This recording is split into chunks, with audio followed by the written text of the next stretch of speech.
digamos que en este medio de la consultoría la innovación disruptiva nos gusta más, aunque parezca ser una palabra negativa.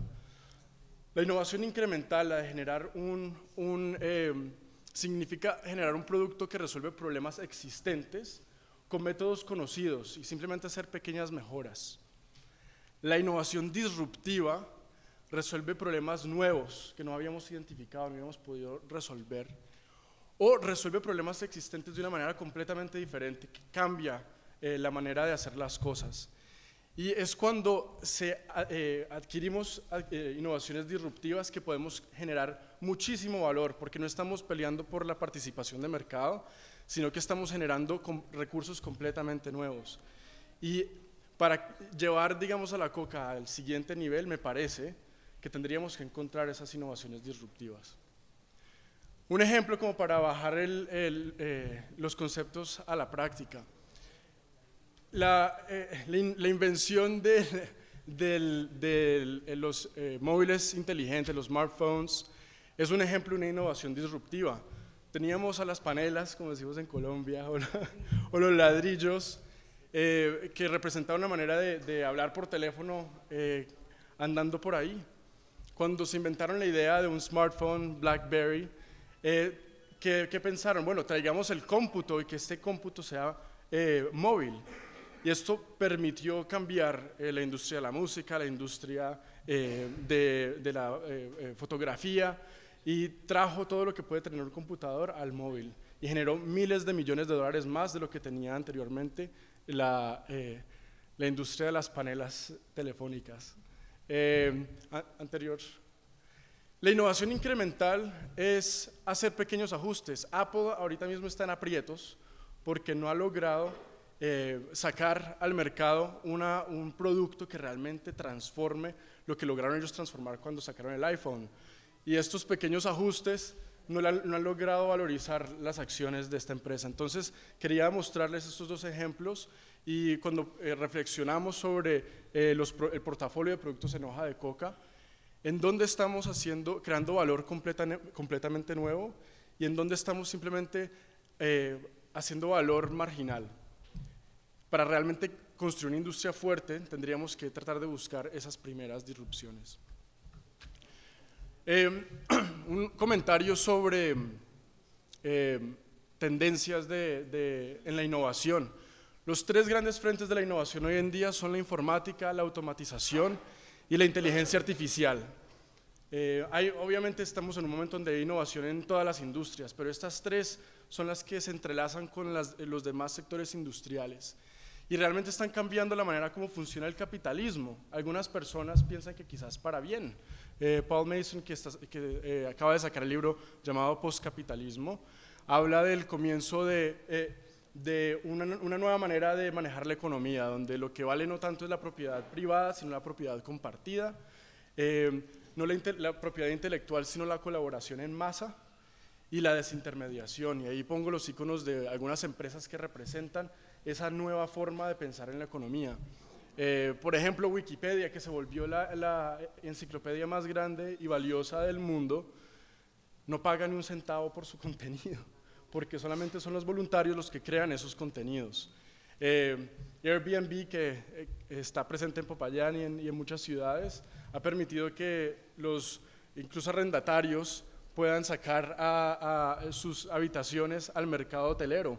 Y obviamente todas estas innovaciones tienen muchos problemas y van creciendo, pero lo que estamos viendo es que está cambiando un poco la manera de funcionar el capitalismo.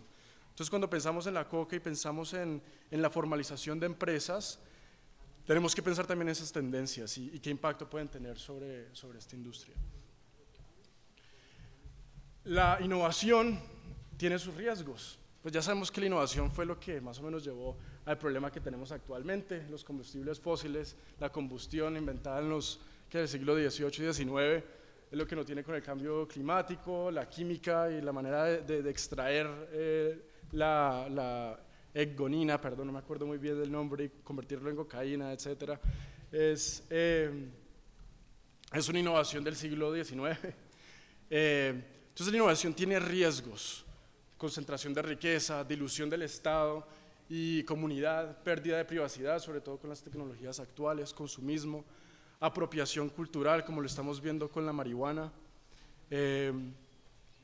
pero también, si queremos utilizarla, podemos encontrar métodos de mitigación de riesgo, la regulación, la gobernanza local y filtros de inversión, escoger las empresas que realmente representen lo que nosotros queremos de sus productos y realmente con esa gobernanza privilegiar innovaciones sociales. Entonces, 3 observaciones para la industria de la hoja de coca, que ya venía mencionando: lo de aprovechamiento de la informática, lo de buscar ese equilibrio para contrarrestar las tendencias negativas de la innovación y el emprendimiento, y finalmente que en el mundo actual lo que hay es plata. Realmente ser pequeños hoy en día no es una desventaja, estar aislados no es una desventaja. De la empresa donde yo he estado trabajando un tiempo, esa empresa tenía un flujo de caja libre, sin deudas, de $2.500 millones que no podía invertir. Estaba buscando en todo el mundo empresas para comprar y no las encontraba. Hay demasiada plata en el mundo que no sabe dónde invertir. Entonces, si nos organizamos, lo que importa realmente es la pasión, el conocimiento de la tierra y de los productos. Estas mujeres son lo que realmente necesitamos para innovar. Con un poco de puentes, si necesitamos recursos, eso es fácil de conseguir. Una estrategia clara, una estructura y estar en sintonía los unos con los otros sobre estas propuestas, esos son los ingredientes que se necesitan. El capital ya no es realmente una barrera para el emprendimiento. Pasamos a la siguiente. Entonces, unas propuestas para innovar con coca, y aquí he sido un poco atrevido en decir ciertos objetivos, y realmente me gustaría en algún momento discutirlos más y ver si esto es lo que realmente queremos perseguir, pero tenemos que tener claridad, como le decía Julián, en lo que estamos buscando si queremos emprender e innovar efectivamente. Estos 4 objetivos son realmente beneficiar comunidades cultivadores y consumidores de productos de coca y sus derivados, proteger y promover la cultura y especies de la región. Y digo promover porque no es solo, yo creo que la mejor defensa es el ataque. ¿Cómo hacemos para llevar esta cultura más allá de nuestra región? Generar emprendimiento, riqueza y empleo, y fomentar intercambio cultural. Yo tengo mucho respeto con los pueblos originarios y con los indígenas. Yo descubrí hace un año que en mi genética soy 20% indígena, y creo que en todo Colombia no hay una sola persona que sea pura. Todos tenemos ancestros indígenas, blancos y negros, y qué maravilla es el mestizaje, qué interesante es el mestizaje. Creo que nos hemos reprimido demasiado a lo indígena y a lo afro, y sobre todo a lo indígena, que es tan rico, y necesitamos en estos momentos concentrarnos en fortalecer ese aspecto. Pero pensemos en que somos mestizos, es una tierra mestiza, de especies mestizas, y esa es una fuente impresionante de innovación, cuando vienen perspectivas diferentes y se unen y encuentran nuevas formas de llegar a soluciones. Entonces yo quisiera aprender mucho de los indígenas, de los pueblos originarios que tienen tanta riqueza cultural que no conocemos, pero también quisiera rescatar que somos íntegros y no podemos desechar todo lo que somos. Entonces, ¿cómo comenzar a atacar esos objetivos, a tratar de conseguir esos objetivos? Yo aquí lo que he visto es que hay un despliegue sectorial de diferentes canales de innovación posibles. Y los he resumido en 4: el consumidor, que incluye pues la hoja, el mambe, las bebidas, los alimentos, los cosméticos, todo lo que podría comprar un consumidor. La pata industrial, que me pareció una maravilla tu presentación, María del Socorro, qué interesante todo eso de pestilizantes, fertilizantes e insumos industriales que podríamos encontrar. El aspecto ritual, espiritual y terapéutico, que es una industria gigante y que podríamos aprovechar muchísimo. El aspecto medicinal, basado en la ciencia, en los estudios, con clinical trials, perdón, no sé cómo se dice clinical trials, estudios, ensayos clínicos. Exacto, entonces, dentro de cada uno de estos sectores, yo creo que se podría buscar maneras de generar innovaciones disruptivas que realmente crezcan ese mercado y generen nuevo valor. ¿Y cómo lograrlo? Siguiente. El desafío de la innovación es encontrar la intersección de tres cosas: lo deseable, lo que alguien quiera comprar y que lo satisfaga; lo factible, o sea, que se pueda producir a escala de mercado; y lo viable, que sea rentable. Mientras tengamos un sistema capitalista necesitamos tener lucro o no va a funcionar. Y eso es un desafío bastante grande y requiere mucha concentración, mucho esfuerzo, mucha pasión, porque es bien difícil. Entonces estaba pensando un poco en cuál sería la hoja de ruta para lograr encontrar esa intersección. Primero, un cambio de mentalidad. Se trata de resolver problemas existentes, encontrar soluciones y no imitar lo existente. Cuando imitas lo existente te pierdes en la competencia, en la comoditización. El conocimiento de mercado, realmente entender los sectores donde estás participando y ver cuáles son las dinámicas, cuáles son las necesidades insatisfechas en ese sector, si lo vamos a meter en el sector alimenticio, cuáles son las grandes tendencias en ese sector, qué está buscando el consumidor que no logre encontrar, y ahí podríamos pararnos durante horas a hablar. La ideación, métodos de ideación, es decir, de pensar de una manera concentrada, pero también de pensar de una manera diferente. Y hay métodos como Hackathon, Design Thinking, Vision, que te ayudan a generar prototipos. Métodos de innovación, o sea, no es solamente crear productos, es crear empresas que sean exitosas. Y se han creado nuevas metodologías para reducir el riesgo del emprendimiento y encontrar formas de fracasar pronto y comenzar otra cosa nueva, también tener éxito de la manera más pronta posible. Fundadores, realmente ese es el ingrediente quizás más importante. Los fundadores con una red de apoyo que los ayuden a desarrollar esas ideas. Personas como Fabiola, con Maricel, son el ingrediente necesario para que cualquier innovación se pueda llevar a cabo. Y en la Coca, personas que realmente conozcan, se identifiquen, amen lo que hacen, y que puedan tener eso. Sin eso no hay el aguante para sacar adelante los productos. Y la red de apoyo, cada uno de los sectores que habíamos hablado podrá tener una red de apoyo diferente, pero digamos a nivel general, académico-científica, comercial, financiadores, y en el mundo de la Coca, toda la sociedad civil que necesite construir las leyes que permitan que estos mercados salgan adelante. Entonces, para poder llevar a cabo esa hoja de ruta, lo que a mí se me ocurría es que lo que se necesita es un semillero. En la empresa privada siempre se hace así. Ahí, se designa un grupo de personas con ciertas capacidades que se puedan complementar y formar un equipo, que realmente formen esas ideas, las aceleren, tengan relaciones con fondos de capital riesgo, puedan acceder a alianzas público-privadas, alianzas académico-científicas, asuntos regulatorios y sociedad civil, y así llevar a la maduración de los negocios. Dentro del tema de la hoja de coca y su valor cultural, yo creo que para poder mitigar el riesgo de la innovación, también tendríamos que pensar en formas de gobierno comunitario y ambiental, para que se favorezcan modelos que realmente tengan beneficios a la comunidad. Yo concuerdo mucho con Fabiola con la experiencia que se está viendo en la marihuana, que si vamos a simplemente dejar que eso sea un modelo corporativo de siempre, pues sí, posiblemente la marihuana va a ser desestigmatizada, etcétera, pero va a haber algún cambio en la sociedad civil, en la comunidad. ¿Se van a beneficiar los campesinos? ¿Se va a beneficiar la sociedad en general? ¿O el empresario de alguna parte de Latinoamérica que exporta grandes volúmenes de marihuana a Canadá y Estados Unidos? Eso me parece repetir en lo que ya sabemos está llevando una crisis de la civilización. Entonces ahí termino. Para resumir, siento que la coca es una especie clave, es parte integral de una estrategia de desarrollo sostenible para nuestra región.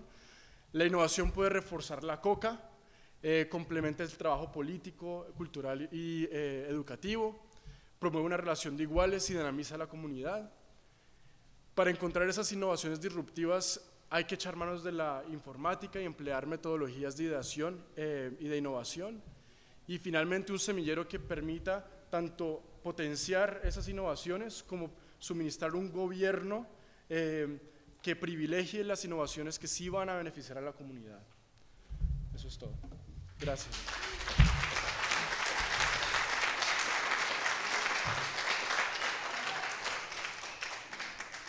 Muchas gracias, David. Bueno, las reflexiones rebalsan, ¿no? Lo que nos está proponiendo David es una revisión de todo lo que hemos venido haciendo a la luz de un desarrollo más disruptivo como posibilidad.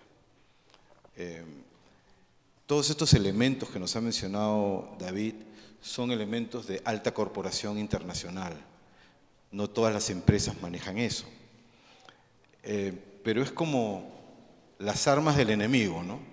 Si tú estás en una guerra, te están siguiendo para matarte y te encuentras de pronto una ametralladora, pero no es de tu ejército, sino del otro, la vas a usar.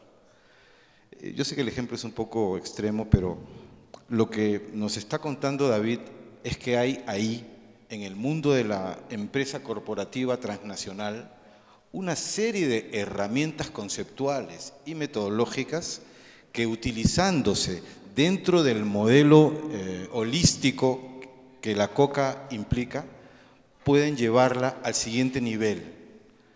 Obviamente, como él lo ha dicho, tenemos que preguntarnos si ese es el nivel que queremos. Yo no sé si es el nivel que queremos. Lo que sí creo que es el nivel que debemos. Porque no puede ser que la coca solamente la conozcamos nosotros y los 4 gatos que la consumen. Estoy hablando a nivel global, ¿no? O sea, es una planta que puede beneficiar a toda la humanidad y ponerla incluso en el siguiente nivel evolutivo, tal como vengo viendo las cosas. Entonces, creo que utilizar las herramientas de la gestión empresarial, utilizar las capacidades de la academia administrativa del más alto nivel, es una obligación para todos los que queremos a la coca y todo lo que ella implica desde el punto de vista espiritual, social, medicinal, material, económico, político, etcétera, etcétera. Vamos a cerrar esta mesa, tengo un par de preguntas. Una es para cómo obtener el extracto de romero y ají, que creo que la puedes pasar directamente al interesado cuando terminemos. Y la otra es, que sí es un poco más profunda, porque dice que la hoja sagrada es fuente de alimento para el alma y el cuerpo, y entonces utilizarla como fertilizante sería como degradarla. No sé qué tienes que decir al respecto, María Socorro. Bueno, quiero mencionar que los que creemos parte de la Biblia, lo que nos dice, nos menciona, polvo eres y polvo volverás a ser, ¿cierto? En palabras resumidas. ¿Qué significa? Todos los seres humanos, todas las plantas, todos los animales, todos los seres microscópicos están compuestos por diferentes elementos. Nosotros somos parte de la tierra, somos el fruto de la tierra. Y en un ciclo que se llama reciclaje de nutrientes, si nosotros vemos, la planta se alimenta de los nutrientes que están en el suelo. Teóricamente, el reciclaje de nutrientes significa devolverle al suelo los nutrientes para que las plantas puedan evolucionar, para que las plantas puedan ser soporte de alimento para animales y para nosotros. Considero que los nutrientes que tiene el suelo en este momento, por la degradación que han tenido, debemos recuperar parte de esos nutrientes a través de algunas medidas de habilitación de los residuos que se llama compostaje, que se llama lombricultura, y en este proceso podemos elaborar abonos a partir de plantas. En la presentación me olvidé nombrar que una de las plantas que utilizo para la preparación del abono, que ustedes si quieren podemos rifarlo como quieran y lo pueden ensayar.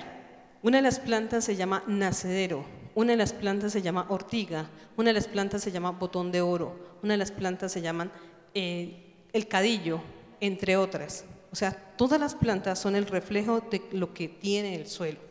Por eso nosotros tratamos de devolverle al suelo esa nutrición y generar ese triángulo amoroso que yo le he llamado la relación planta, animal, suelo, que a través de la descomposición de los microorganismos vuelve a ser vida.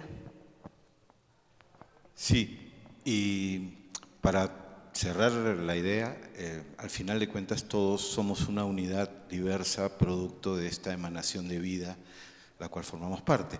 Estamos cerrando esta sesión. Quisiera pedirles un aplauso especial para Mariel, para David, para María Socorro y para Fabiola. Gracias.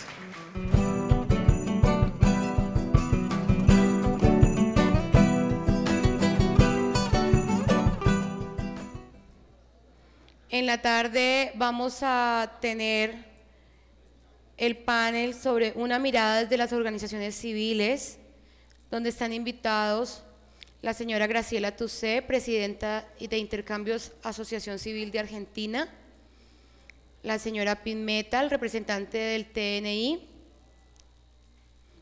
el señor Pedro Arenas, director del Observatorio de Cultivos de Uso Ilícito, Cultivo y Cultivadores de Uso Ilícito. Está el señor Juan Carlos Garzón, investigador de la Fundación Ideas para la Paz. Además, vamos a invitar a los panelistas de Una mirada de los consumidores, señora María Mercedes Moreno, el psicólogo Baldomero Cáceres Santa María, y el moderador de esta sesión es el señor Felipe Cuervo Rojas, representante de Acción Técnica Social.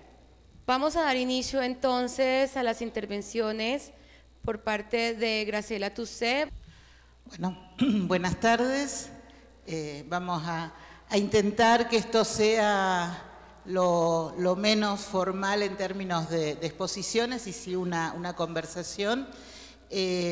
Todos los que estamos aquí sentados hemos tenido de distinta manera bastante participación en un proceso que culminó en abril pasado. Probablemente todos ustedes estén al tanto. En el mes de abril tuvo lugar una reunión en la sede de las Naciones Unidas, en la ciudad de Nueva York, que venía preparándose hacía tiempo. Una de estas reuniones que se conocen con la sigla de UNGAS, que significa Sesión Especial de la Asamblea General de las Naciones Unidas, que se dedicó al tema drogas.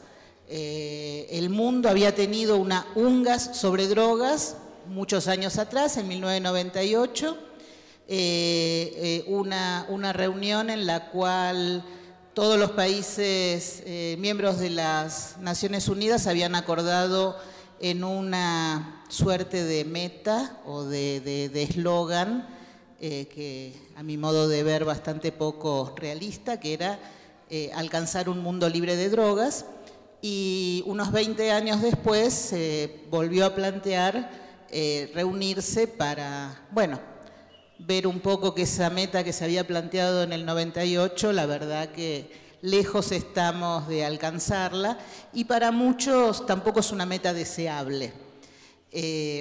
Por lo tanto, no solo que no estamos alcanzando esos objetivos, sino que somos muchos los que nos parece que ese no es un objetivo que deberíamos estar persiguiendo. En ese marco, bueno, hubo mucha expectativa y mucho trabajo previo a la reunión en abril, porque expectativa de que esta reunión significara realmente una mirada crítica en relación a estas políticas internacionales, a esta política global en materia de drogas y los efectos y los impactos que tiene en todos los países. Y en el caso de nuestra región, muy particularmente, efectos sumamente dolorosos para todas nuestras comunidades. Finalmente pasó la UNGAS, hubo, como decía, mucho trabajo previo. Hubo, entiendo yo, por lo menos es mi visión, bastantes decepciones de quienes teníamos alguna expectativa puesta ahí, pero creo que también hay algunos elementos que pueden ser rescatables y que nos abren a una cantidad de desafíos. Y bueno, desde la perspectiva, en mi caso y el de los compañeros que estamos acá, que representamos distintas iniciativas y distintas voces y organizaciones desde la sociedad civil, nuevos retos que se abren con vistas a lo que será la próxima reunión de las Naciones Unidas, que va a tener lugar dentro de 3 años, en el 2019.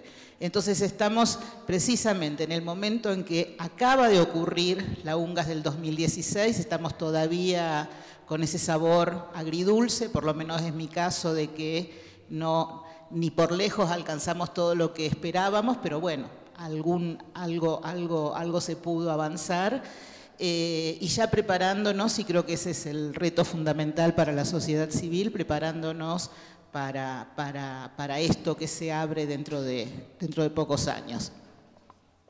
¿Eso qué tiene que ver con Colombia? ¿Qué significa eso que pasa en las Naciones Unidas? ¿Por qué es importante? ¿Por qué nos importa la Asamblea de Naciones Unidas? ¿Y eso qué le dice eso a Colombia, Pedro?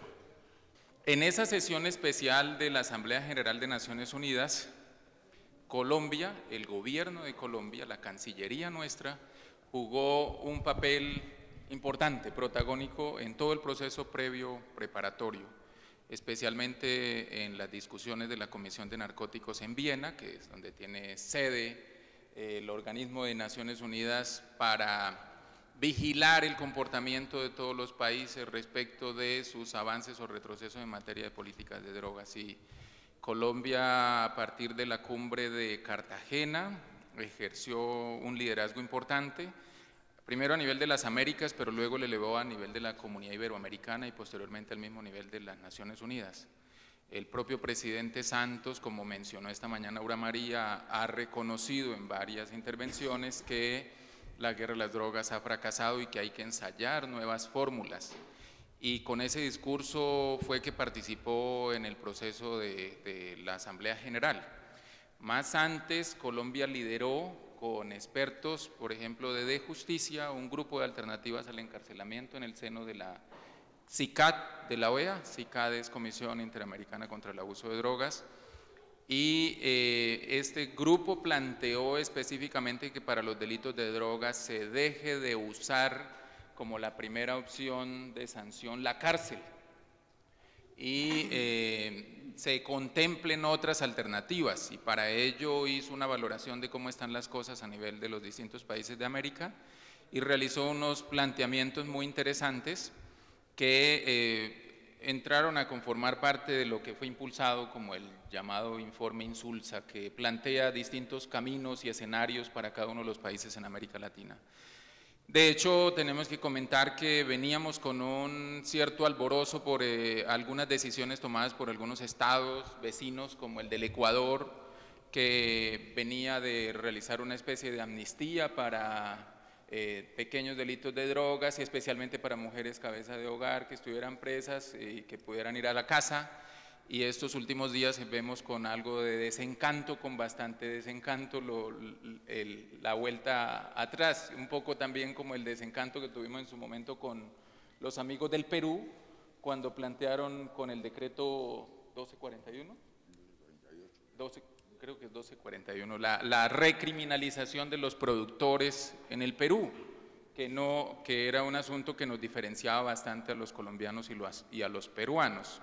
Contrario a lo que uno esperaría, Julián, que la UNGAS se dio en un ambiente de reforma que avanzaba muy rápidamente en este continente, ahora estamos teniendo un retroceso y eso es evidente en países como Argentina, Brasil, el mismo Ecuador, para no hablar del comportamiento de algunos países centroamericanos y del Caribe.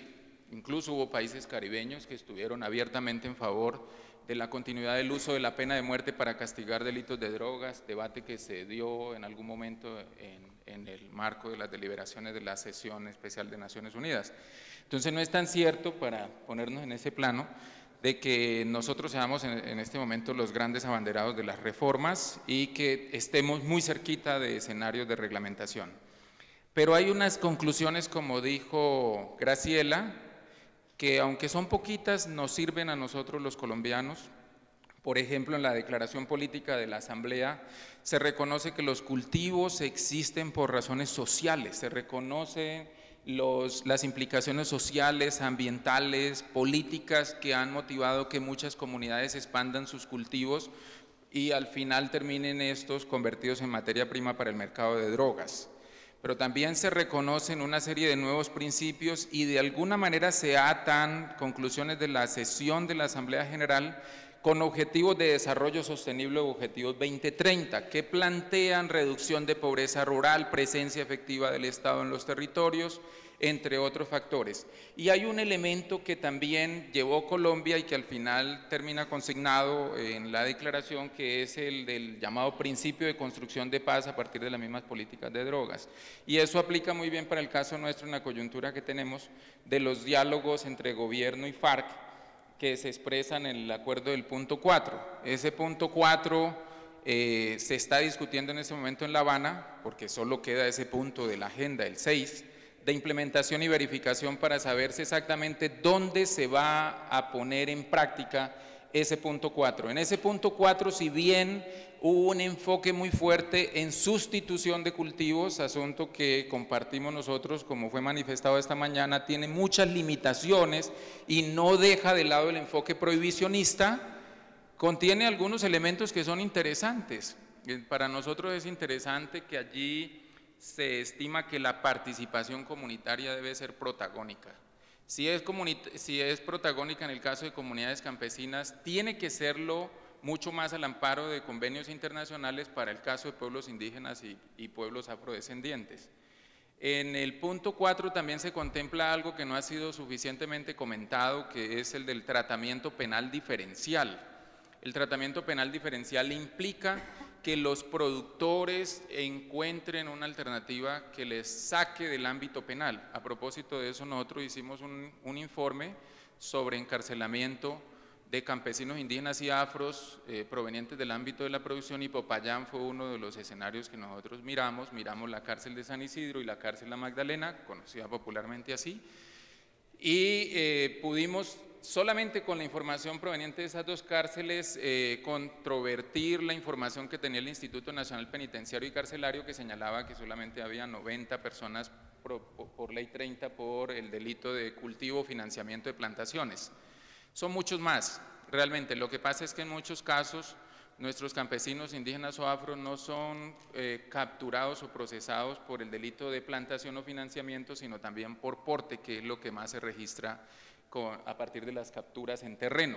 Y esa diferenciación nos toca ver cómo se expresa en las fichas de ingreso del Instituto Penitenciario y Carcelario, y también nos toca revisar la inclusión de nuevos elementos como la procedencia de la persona a la actividad a la que estaba, la derivación de ingresos y demás. Pero eso es para señalarles que en este momento ese es un asunto que está en debate en el seno del Ministerio de Justicia, incluso de Justicia estos días está haciendo un reporte que puede ser útil para ello. Pero una segunda cosa que quisiera señalar es que en el marco de los diálogos de La Habana, las partes convinieron adelantar un esfuerzo conjunto especial, que es el que conocemos como el piloto briceño. La palabra piloto no se está usando, pero es una experiencia demostrativa que se puso en marcha el pasado 10 de julio en un conjunto de 11 veredas del municipio de Briceño, que está enclavado en las montañas al norte de Antioquia, a orillas del río Cauca. Allí lo novedoso es que hay un mecanismo de gobierno en el que participan las FARC y participa la comunidad. Hay tres partes allí: el gobierno nacional, la comunidad y las FARC sentadas, y son la instancia tripartita que toma decisiones sobre cada paso que se vaya dando en la implementación de ese modelo. Ese modelo contempla varios ejes de trabajo, todos deben ser consultados con la comunidad a partir de asambleas veredales, y eso al final concluye en la elaboración de un plan comunitario de desarrollo alternativo, si lo quisiéramos llamar allí, en ese territorio. Nosotros desde el observatorio estamos acompañando a la comunidad allí. Creemos que lo más interesante hacia el futuro va a ser qué tanto se fortalece el poder local democráticamente elegido y qué tanto se fortalece el tejido social comunitario al amparo de este proceso en función del control social del territorio.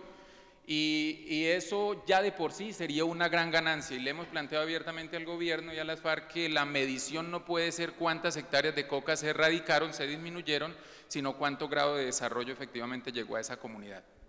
Gracias, Pedro. Usted mencionaba ahorita el rol que ha tenido el presidente Santos en ese debate internacional. En efecto, él ha tenido una posición muy de liderazgo y de llamar un nuevo enfoque. A propósito de eso, yo les quiero leer lo siguiente, y es el discurso que hizo Santos en las Naciones Unidas. Por supuesto, voy a leer solo un pedacito.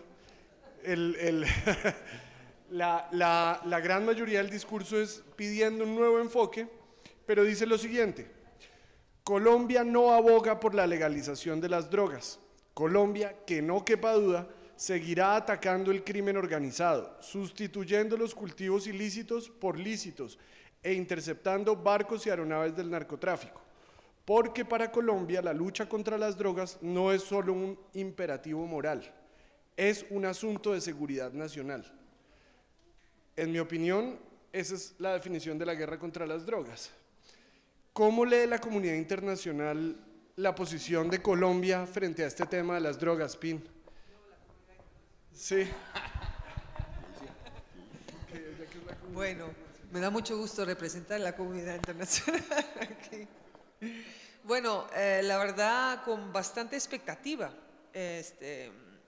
las palabras de Santos y todo el posicionamiento y el mismo hecho que se llevó a cabo la UNGA se debe a las presiones por parte de Colombia. Juntamente a México y a Guatemala fueron los 3 países latinoamericanos que empujaron para que por la violencia y por el malestar de sus pueblos querían un debate mundial sobre los temas de las drogas. Entonces la expectativa era bastante levantado, alto, ¿no? Pero uno de los comentarios que se oía mucho entre las organizaciones de sociedad civil era, pero ¿qué pasa en Colombia? O sea, ¿cuáles son, digamos, los avances en las políticas? ¿Cómo se lleva el tema de el tema de las fumigaciones y los cultivos, el tema de los problemas con las personas que tienen usos problemáticos, la reducción de daños, políticas públicas? O sea, ¿dónde queda, digamos, en la práctica todas esas lindas palabras que se oye a este nivel, pero qué pasa en el campo, ¿no? Entonces hubo cierta decepción, digamos, por parte de muchas de las organizaciones involucradas en, digamos, las posturas y el proceso y digamos, el resultado final. Y el resultado final fue un documento muy flojo, digamos, con pocas posturas novedosas y no cumplió con la expectativa de ser un debate amplio con todas las opciones abiertas, ¿no? Que fue, digamos, la intención que tenían los que empujaron por el debate.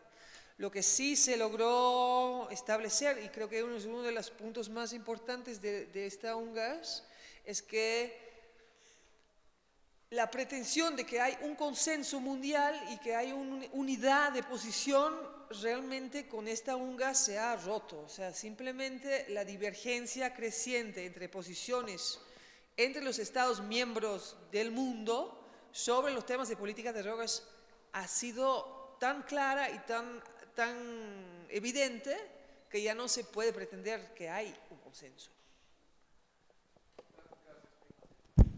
Baldomero, en tu opinión, ¿qué tiene que ver? Es decir, ¿cómo juega la hoja de coca en este escenario internacional? ¿Cuál es el futuro que le podemos ver a la hoja de coca en los próximos años, de acuerdo con esto que está pasando en el mundo? Todo depende. Todo depende de que la verdad, la estricta verdad histórica, se imponga y sea asumida por algún gobierno. Me refiero, ante todo me quiero presentar, yo soy marihuanero, soy coquero, chocolatero, vale decir todos los vicios del mundo, y además pertenezco al Partido Internacional Antiprohibicionista. Tengo carnet, el único carnet que me acompaña. Entonces, como usuario, simplemente me doy cuenta de la idiotez de la ley. Porque si bien hay gente que discrepa en la estrategia a seguir frente al problema de las drogas, nadie pone en duda la existencia de ese problema. Ni Chomsky. Chomsky dice, tratamiento y prevención. ¿De qué? De algo que está mal. ¿Qué es lo que está mal? ¿El uso? ¿Cómo sé que el uso está mal? Yo me siento ofendido porque en mi ley soy un drogadicto porque coqueo. Y es una disminución de la propia estima, ¿no es verdad? Más aún si uno es marihuanero. Yo me he exhibido en un diario de Lima con una pequeña pipita de cuerno de toro irrompible, irreemplazable, que es la forma en que la consumo. Y me siento fastidiado. ¿Por qué? Porque siendo psicólogo me parece totalmente absurdo que se acepte el marco de referencia, lo que se llama el marco de referencia.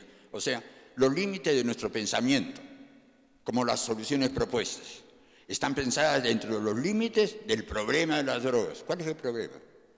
Primero, en el caso de la hoja de coca, de hace años vengo repitiendo lo mismo. Cuando vino la Comisión de Naciones Unidas, hizo un informe que está publicado y que TNI lo ha publicado en parte, por lo menos, que hasta donde sé, se eludió toda la información médica, no constaba. El convenio de salud del área andina se llama Hipólito Unanue, prócer de independencia, gran médico, desde 1794 habló de la maravilla de la hoja de coca, de la famosa planta del Perú nombrada coca, diciendo que tenía la virtud de todos los tónicos que se le conocían en su época. Toda la medicina del siglo XIX se ha aceptado la coca y la ha elogiado.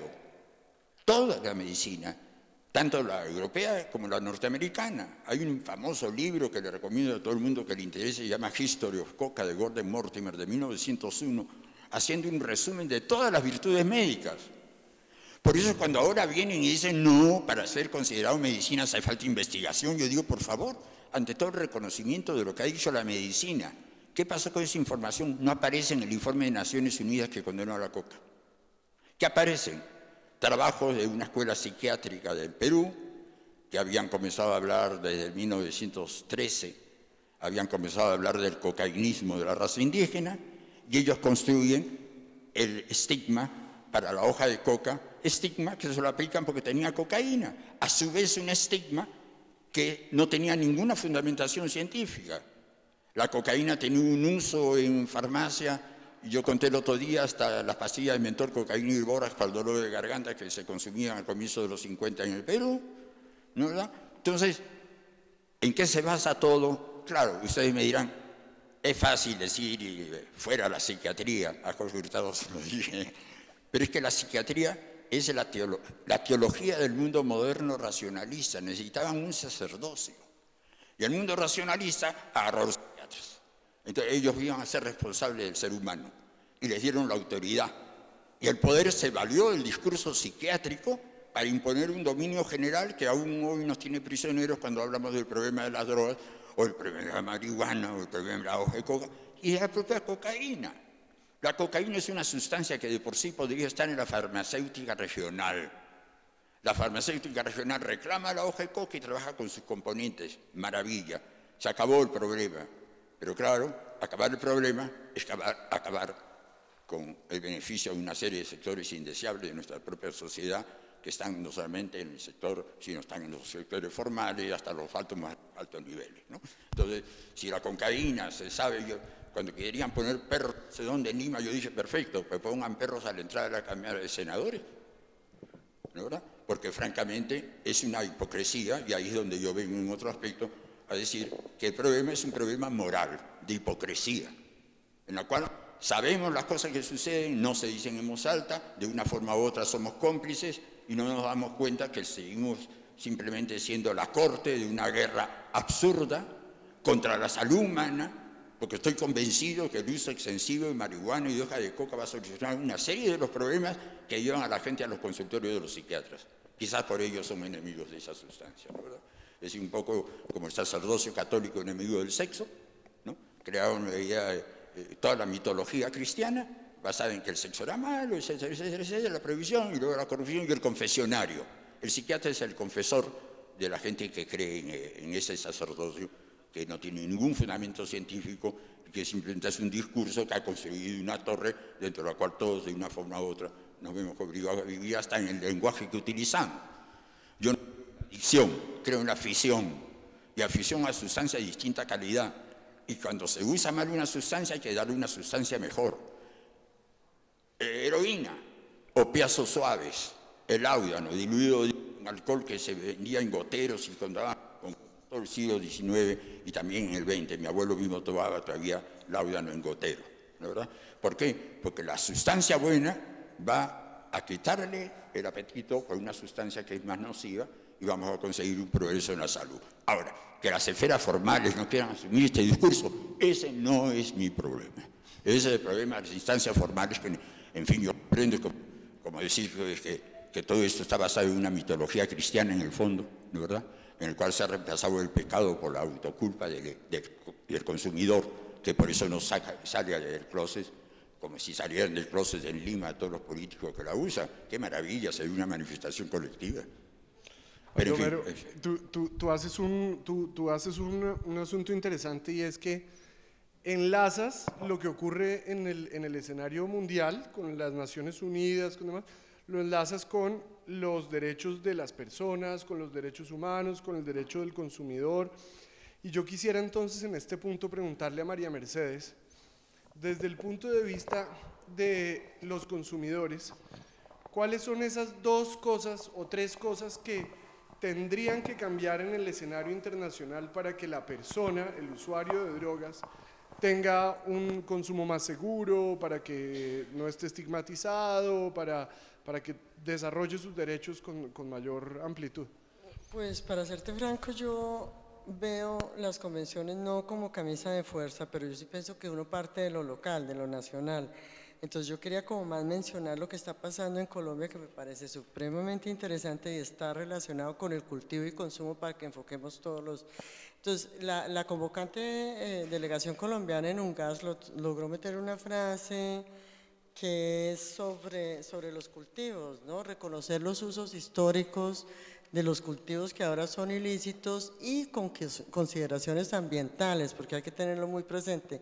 En este momento hay una propuesta, una iniciativa supremamente importante y que se tiene que discutir a fondo, que es la propuesta de Juan Manuel Galán, del senador Juan Manuel Galán, de regular la coca. Él ha dicho medicinal. Entonces ahí empieza la discusión, ¿no? ¿Hasta dónde queremos llegar con esta regulación? Hay muchas consideraciones. La coca medicinal es cocaína. La cocaína es una de las medicinas principales de la coca. Sirve para algo que es de lo que yo sufro, que yo digo que yo consumo eso, que es por déficit de atención e hiperactividad, que lo usan los canadienses en esos tratamientos para la depresión, sirve para el dolor de espalda, sirve para el acné, sirve para la obesidad, tiene muchísimos usos. Y la coca, a diferencia de la cocaína, no le han reconocido usos medicinales en las convenciones, que es muy curioso. Pero sin embargo nuestro colega Fernando Salazar decía que tiene 150 usos medicinales, pero ahí no nos quedamos. Resulta que es que a mí me parecería ideal una regulación con consideraciones agroecológicas, consideraciones para la sustitución. La coca actualmente cultivada en Colombia está llena de agroquímicos, químicos del gobierno y químicos de los cultivadores. Esa coca no sirve para ninguno de los usos que estamos hablando. Esa coca se puede erradicar utilizándola para pesticidas, se puede proponer una sustitución productiva, que es otra consideración que se puede tener en esta legislación, ¿no? Ahora, la regulación de la coca tiene, y yo voy a hablar de las consideraciones, y tengo un escrito muy informal para los que estén interesados de las consideraciones que yo estuve pensando frente a esta ley. Primero, la marihuana, el decreto reglamentario y la ley Galán en ningún momento hablan de que la marihuana tiene que ser orgánica, o a no ser que me equivoque. En ese caso, una medicina, unas gotas anticonvulsivas para un niño de una marihuana que, por muy CBD que sea, que ha sido cultivada con agroquímicos, pues hágame el favor, lo están envenenando. Lo mismo va a pasar con la coca. Con la coca tiene que ser orgánica. Ahora, tenemos una discusión un poco interna de qué es la coca. Fabiola, la querida Fabiola, hablaba de más o menos una consulta previa. Mira, la coca, como hablaba John Edwards, la coca es territorial, la coca es andino-amazónica, la coca es de todos, la coca es del territorio, o sea que es de los habitantes de ese territorio. Yo no puedo decir mi DNA es que yo soy esto, yo soy lo otro. La coca es mestiza porque la coca históricamente ha sido utilizada para el comercio, ha sido cultivada en diversos territorios. La coca es de todos, pero es de todos, pero ahí vengo al siguiente punto, es de todos, pero es andinoamazónica. La coca, a diferencia de la marihuana, cuando la reglamenten, cuando la regulen y la reglamenten, porque en las dos cosas se ve el cambio. La coca no puede salir del ámbito andino-amazónico, o sea, no podemos permitir la extranjerización que se la lleven las multinacionales extranjeras, y en eso sí estoy totalmente de acuerdo con, si se va a invertir, como se ha invertido capital extranjero en Farmaciel, en estas empresas, que lo inviertan con los campesinos, que lo inviertan en las comunidades indígenas y que ellas sean las productoras, porque ellas se han ganado el plomo, el glifosato, las fumigaciones, se comen el paraquat, se la comen todita, van a la cárcel. Y esto viene a lo que hablaba Pedro. Pedro hablaba de vicios penales y el problema de que tienen a los campesinos por porte. Yo no sé si cuando tú hablas de porte, tú hablas de hoja o de PVC. Tenemos un problema severo, y es que, por ejemplo, en lugares como Cuéntanos qué es PVC. Perdón, bazuco. Bueno, bazuco hay hay variedades, está la base, está la pasta base. El bazuco es en la basura y lo llamaban los primeros procesadores la basura de la coca. Y los indios la llaman el demonio de la coca, y es de esta droga pues que se come en la calle, que se consume de forma muy compleja, con condiciones muy difíciles. Es una droga aparentemente muy enganchadora en sí, aparentemente no, es enganchadora. Es muy buena porque es muy barata, necesita pocos precursores y es de rápida rotación porque el consumidor pues consume mucho. Entonces es una droga ideal para los mercaderes de la droga. Resulta que ahora, por razones de subsistencia, comprensiblemente, los campesinos colombianos, y bueno, sé que en Perú y en Bolivia también, pero principalmente están en Orinoquía, el 95% de los campesinos procesan PVC. Ellos piensan que eso se vende y que eso no vuelve, eso va y se devuelve. Y yo se los he dicho, eso vuelve papeleteado a sus comunidades, y ustedes pueden tratar de impedir el consumo, pero en sus comunidades acaban consumiendo. Entonces se están haciendo un daño a sí mismos. Y entiendo, por subsistencia, sí, eso hay que defender la subsistencia del campesino, pero no a costa de la subsistencia de situaciones como el Bronx, de personas como he visto yo en Popayán que están andando totalmente perdidas en el universo. Es una droga bastante compleja. Entonces eso también se tiene que tener en cuenta. Entonces, la regulación de la coca es muy interesante, es un paso esencial, porque como decía Diego García, no podemos esperar los estudios científicos, los podemos obtener con esa regulación. Bien regulada podemos obtener los estudios científicos.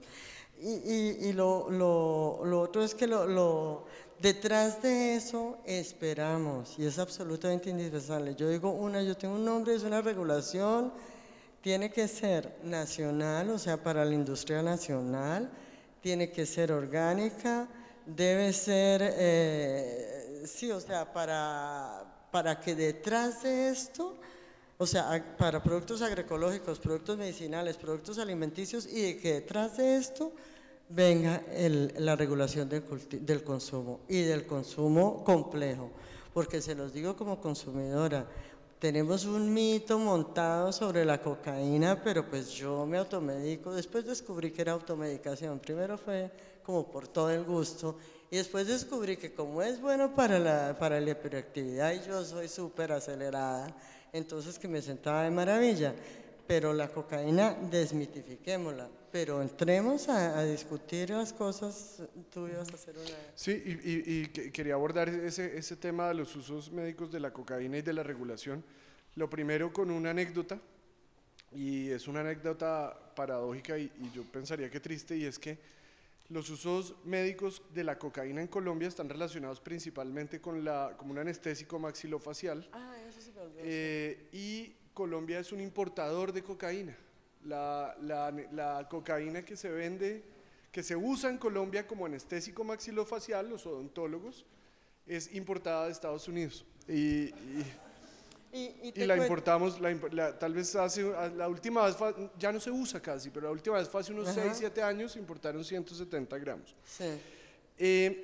Y a propósito de la regulación, María Mercedes, yo quiero preguntarle a Juan Carlos, o quisiera que Juan Carlos compartiera un poco cómo fue la experiencia de la regulación de la marihuana con usos medicinales y científicos y qué lecciones aprendidas hay de ese proceso para una regulación de la hoja de coca.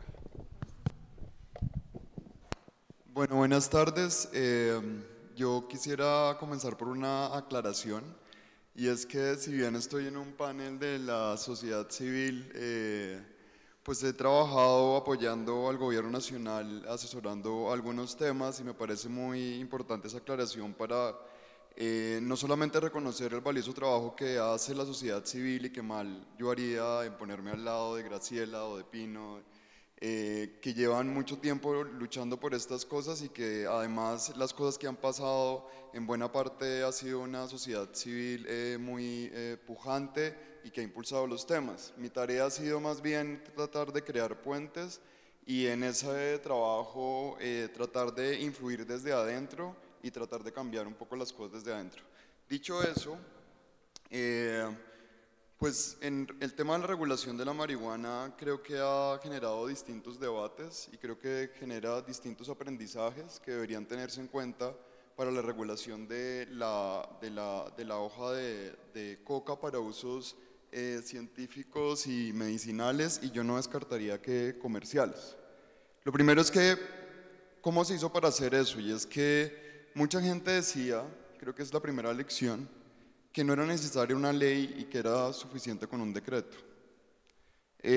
Para los amigos que no son colombianos, tal vez esta discusión les va a parecer un poco criolla, o sea, como muy colombiana, pero creo que explica algo de la regulación, y es que lo primero que se hizo fue que el gobierno dijera, bueno, yo puedo tener un decreto, no tengo que pasar por el Congreso, porque la ley me faculta a reglamentar.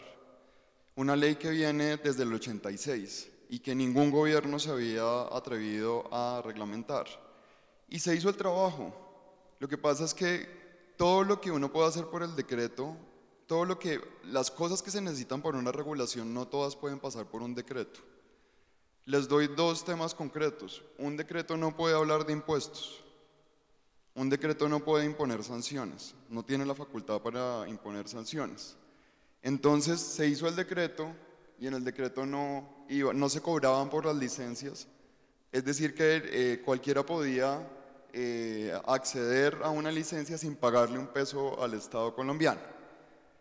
El Estado además no podía imponer sanciones si esa reglamentación no se cumplía.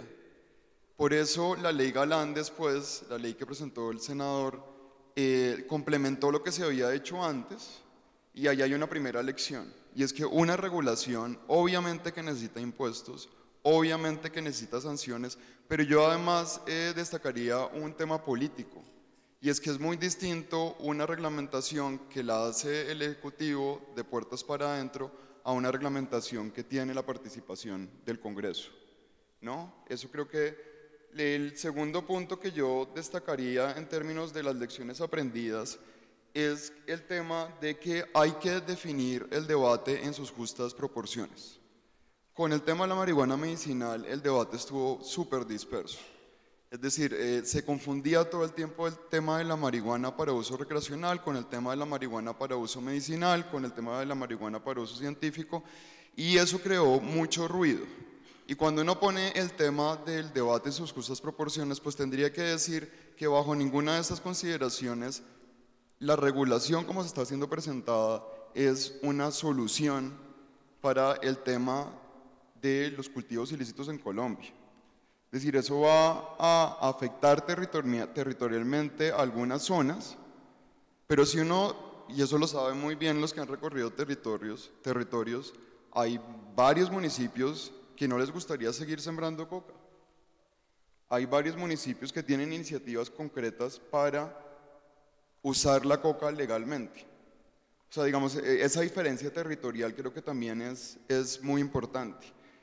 Un tercer punto es el papel de los medios de comunicación, que me parece que es clave, y nosotros luchamos contra la corriente todo el tiempo, porque los medios de comunicación obviamente destacan como los aspectos más dramáticos o los que me llaman más la atención, de la regulación y crean como muchos imaginarios. O sea, yo no me puedo imaginar ahora que si empezamos el debate de la hoja de coca, qué va a salir en los medios de comunicación de, digamos, toda la distorsión que pueda haber, y creo que ahí la sociedad civil, la comunidad académica, bueno, y al final los medios, pues tienen una labor muy importante en transmitir qué significa regular. Una pregunta que obviamente está sobre la mesa es: ¿a quién benefició la regulación? ¿O a quién beneficia? ¿Y qué enfoque tiene? ¿Es un enfoque de salud pública? ¿Queremos crear una industria? ¿Tener beneficiar a las empresas? ¿O estamos pensando en los pacientes? ¿Estamos pensando en los usuarios? ¿Cuál es el énfasis de la regulación? En Estados Unidos el énfasis de la regulación ha sido básicamente un énfasis comercial. Es decir, ahí lo importante es viabilizar una economía para las empresas. El enfoque de salud pública no en todos lugares ha sido la prioridad. En Colombia yo encuentro que además varios han presentado la pregunta: ¿quién benefició esto? Y no solamente en términos de salud pública o comercio, sino si esto ha beneficiado a las multinacionales o ha beneficiado a la gente que ya cultivaba marihuana. Y eso es un discurso, una discusión muy difícil de resolver. Las 3 empresas que hoy tienen licencias en Colombia, 2 de ellas extranjeras y una de ellas nacional, sacaron sus licencias con el decreto que implementó el gobierno, no con la ley que acaba de salir. Lo que va a pasar ahora es que van a tener que regular la ley que acaba de salir y muy seguramente vamos a tener un nuevo decreto. Y la ley Galán en el tema de la marihuana, en su último artículo dice que todas las disposiciones que están en esa ley y que se reglamenten deberán aplicar a las personas o grupos que ya tienen licencias. Es decir, que esas empresas más o menos quedaron, ahora tienen que aplicar las nuevas normas. ¿Y qué dice la ley en distinto del decreto? Por ejemplo, el decreto, la ley, habla de pequeños y medianos productores, por ejemplo. Habla también del hecho de que haya un componente de participación nacional en cualquier esfuerzo que se haga. Es decir, se corrigieron algunas cosas, pero yo entiendo todavía la duda que hay de que hay un sesgo o que se está favoreciendo a las empresas multinacionales. Y creo que es una discusión válida que hay que dar. O sea, pues al ministro Gaviria lo citaron en el Congreso para hablar de eso, de por qué esto se lo están llevando los gringos, como decía el senador Armando Benedetti. Entonces ahora el tema es con la hoja de coca qué va a pasar, y ahí caigo en un tema que a mí me llamó mucho la atención con la exposición de Fabiola y que María Mercedes pues plantea como la discusión también ahí de manera paralela complementaria. Y es que este asunto de si la hoja de coca va a estar ligada al tema de la consulta previa, estamos lejos de reglamentar la hoja de coca. Y eso vamos a tener que afrontar ese dilema políticamente. No sé si todo el mundo sabe lo que es la consulta previa, parece que no. Y es que cualquier ley que tenga un impacto directo o indirecto para las comunidades indígenas en Colombia tiene que ir a un proceso de consulta previa. Entonces, si seguimos el discurso de Fabiola o la posición de Fabiola, no le quiero personalizar, pero digamos, si seguimos el discurso de que la hoja de coca es indígena o que afecta los intereses indígenas de la manera que sea, pues entonces eso va a tener que pasar por un proceso de consulta previa. Y si pasa por un proceso de consulta previa, ni el Congreso ni el gobierno se va a animar a regular la hoja de coca. Entonces, digamos, es una discusión que hay que dar. Yo termino diciendo lo siguiente, y es que yo sí creo que nosotros podemos dar más pasos en la regulación. Una cosa que no hemos hablado aún, pero que la UNGAS produjo, es la UNGAS incorpora un concepto o lo formaliza, que es el concepto de la flexibilidad. Dice, hay flexibilidad para que los países apliquen las convenciones de acuerdo a sus realidades nacionales. Es decir, que si Colombia, bajo su realidad nacional, tiene una interpretación de lo que debería hacer con la hoja de coca, que está, digamos, prohibida no en sus usos tradicionales, pero sí en los otros usos, en las convenciones, pues tendríamos que tomar una decisión de hasta dónde avanzar. Y el otro punto es, en las convenciones no está muy claro qué es médico y científico. Es decir, las convenciones no definen qué son usos médicos y científicos. Y esa definición ha ido cambiando con el tiempo. Y ahí en esa brecha, eso lo ha señalado Francisco Tumi, si no hay esa definición, pues nosotros también podríamos tener una interpretación de qué es lo médico y qué es lo científico. Y perdón que me extienda un poco, Julián, pero creo que en los próximos... Dejó toda la carne en la parrilla de un solo envión. Creo que en los próximos días es posible que tengamos una buena noticia, y es que en Colombia hay un decreto que prohíbe el registro y la autorización de medicamentos naturistas a base de coca, cannabis y amapola. Es el decreto 2266 de 2004, que fue durante el gobierno de Uribe. Ese decreto todavía está.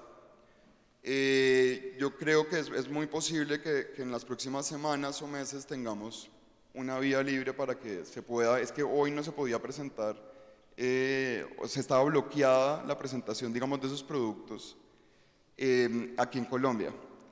Y la cereza, digamos, de esta intervención es que yo también hago un llamado, porque entiendo que este espacio, que ha sido muy valioso y que yo la verdad he aprendido mucho de una realidad que pues que en Bogotá al menos el tema de la coca y la hoja de coca se ve tan lejana.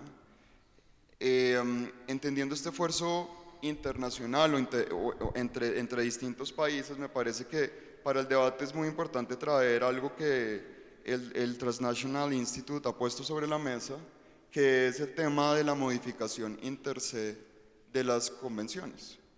Es decir, según las convenciones no tenemos que cambiar las convenciones. Si un grupo de países decide, dentro de su jurisdicción, tomar una parte de las convenciones y aplicarla de manera distinta, lo podría hacer. Es decir, que por ejemplo, si el sur de Bolivia, este comercio que ya hay entre el sur de Bolivia y el norte de Argentina, si ellos tomaran la decisión de aplicar la modificación inter se, sería difícil, pero las convenciones lo permiten. Es decir, dentro de las fronteras de esos países se podría empezar a hacer un juego distinto. Entonces yo creo que falta mucho por hacer, pero aún con todo lo encapsulado que es, el sistema internacional nos abre distintas posibilidades que había que aprovechar, y ahora la pelota está en casa. Muy bien. En un minuto, cada uno de nuestros panelistas, yo les pediría que nos cuenten su opinión sobre qué le corresponde a la sociedad civil, a las comunidades, para agilizar un proceso de reforma a la política de drogas, para aportar a ese proceso. Baldomero. Yo creo que todo tiene que venir de la sociedad civil, como ha venido en Estados Unidos el cambio de la marihuana. La gente en Estados Unidos no esperó que cambiara la ley para comenzar a utilizar la marihuana, ¿no es verdad? Y se validó por la experiencia que se tuvo. Sin embargo, yo quiero destacar un aspecto que también me parece interesante, por lo menos que lo presente. La responsabilidad formal de tener a las plantas en la categoría en que están estas plantas es del Comité de Expertos en Farmacodependencia de la Organización Mundial de la Salud, que el año 53 dijo: la marihuana no tiene ninguna aplicación médica. Ese comité, ese representante, viene a ser el alto tribunal del sistema psiquiátrico, ¿no es verdad? Y que se le podría perfectamente enfrentar, y que ni el propio Evo Morales lo ha hecho. Él ha dicho: nosotros no somos drogadictos, pero ahí queda las cosas, ¿no es verdad?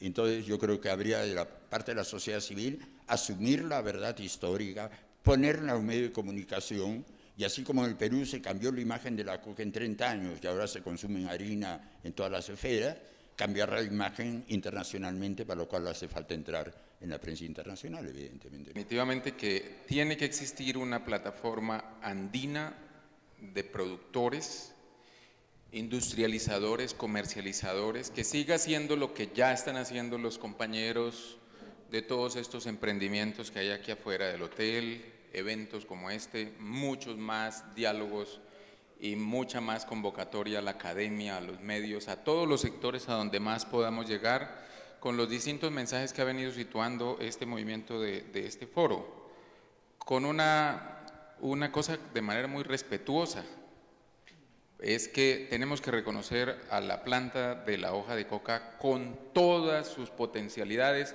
incluyendo la cocaína. Decir que el discurso del compañero Evo, que coca no es cocaína, TNI ya lo dijo hace harto tiempo, es también cocaína. Y no solo es cocaína. Entonces, hay que plantearlo abiertamente si en serio nosotros queremos avanzar hacia lo que tú dices, que sea poner propuestas de reglamentación, de regulación en todo su conjunto. Y creo que los tres países hemos hecho cada uno por su lado el esfuerzo de situar en la agenda del movimiento internacional pro reforma. Es muy interesante, por ejemplo, ver a los compañeros de intercambios hablando de temas de productores, a los compañeros del consorcio internacional hablando de temas de productores, a gente en WOLA y en muchas otras, que era algo impensable hace apenas una década. Eso ha sido interesante, y eso se lo debemos a los campesinos indígenas y afrodescendientes que cultivan la hoja de coca. Y otra cosa que nosotros debemos aceptar es que aquí no tenemos como planta maestra solo la coca, ella es una y súper valiosa, pero tenemos más plantas maestras. Y esas plantas maestras, como dijo Baldomero, también deben ser incorporadas en estos escenarios de discusión que nosotros venimos planteando. Y una cosa adicional específica para el caso colombiano. En Colombia el movimiento social, agrario, rural tiene distintas expresiones políticas y cada uno tiene su apuesta. Y siendo francos, a veces cada uno quiere monopolizar el tema y ser como decían los movimientos obreros de por allá de principios del siglo pasado, la vanguardia de la revolución de las drogas. Pero tenemos que ser sinceros y reconocer que si no se actúa en coordinación, si no se fijan unos parámetros comunes.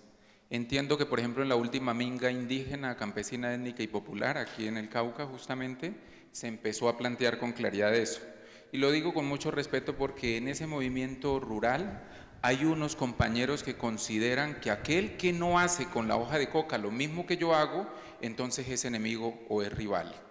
Y me refiero específicamente a quienes dicen, el que use la hoja de coca para producir pasta base es narcotraficante puro y es criminal y mafioso y deben meterlo preso. Nosotros somos los buenos. No. Y al revés, los que la usan para la producción de pasta base y de cocaína al final, siendo francos en Colombia, no siempre incluyen en sus reivindicaciones las producciones para alimentos, para las industrializaciones que llamamos benéficas y demás. Entonces, toca algo más de coordinación entre nosotros sin plantearnos que nadie es la vanguardia de nadie, sino una acción conjunta, y eso nos puede llevar a ser más protagónicos en la implementación de cualquier tipo de alternativa. Creo que un camino, cierro con eso, Julián, discúlpeme, hemos emprendido con varios colegas que están participando ahora en una coalición nacional de reforma de políticas de drogas que tiene la tarea de empujar cambios concretos aquí, es decir, obligar a que el gobierno pase más del discurso hacia los hechos, y creo que ahí es una buena plataforma para que llegue mucha más gente y entre todos, desde el ámbito de los usuarios hasta el ámbito de los productores, nos juntemos alrededor de plataformas comunes. Julián, ¿qué papel la sociedad civil? Me parece que el papel que nos sigue tocando es seguir siendo la piedra en el zapato. Creo que fundamentalmente ese es un punto que es absolutamente necesario, que hace a este rol que como sociedad civil tenemos de poder estar más cerca de lo que está ocurriendo, quizás un paso más adelante, intentando responder a los desafíos que se presentan y también estando muy atentos a lo que se viene, en términos de nuevos desafíos. Yo quisiera un minuto nada más hacer referencia a algo que me parece que debe tenernos muy atentos post-UNGAS y es este discurso que creo que se está también consolidando a nivel internacional alrededor de lo que se llaman las nuevas amenazas. Me parece que UNGAS nos dejó una herencia, que es que poca gente, pocos países seriamente hoy pueden seguir sosteniendo que la guerra contra las drogas es válida y que hay que continuarla. Casi yo me animaría a decir que hoy políticamente correcto es decir la guerra contra las drogas ha fracasado.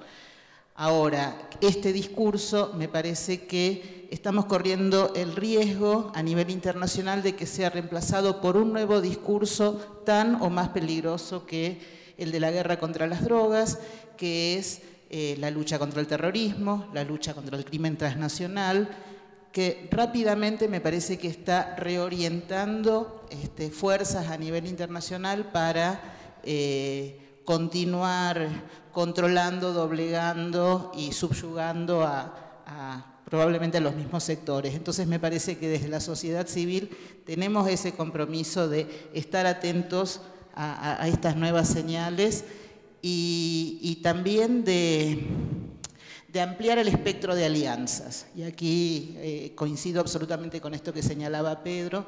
Me parece que la sociedad civil que venimos trabajando en el movimiento de reforma de las políticas de drogas, nos hemos fortalecido en este tiempo, pero necesitamos consolidarnos en mayor y mejor articulación